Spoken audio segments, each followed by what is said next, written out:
Maswerteng gabi po mga ka-STL. Narito na po ang resulta ng STL Rizal para sa araw na to, 3rd draw November 7, 2024. Araw ng Huwebes, naway ang mga natayan nyo pong mga numero kanina ay manalo nawa ngayong gabing ito, 8:45 PM. Kaya kunin nyo na po ang inyong mga tickets. Narito na po ang resulta.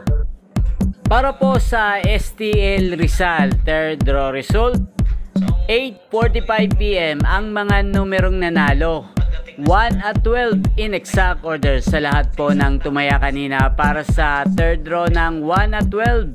Congrats po sa inyo, panalo po kayo. Again, 1 at 12 in exact order.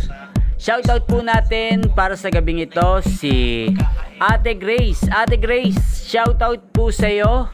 Naway isa ka sa manalo ngayong gabi sa STL Rizal. Ayan po, napanood nyo po ang resulta ng STL Rizal sa channel na to, Roderick Hernandez TV. Maraming salamat po sa inyong panonood. Thank you for watching.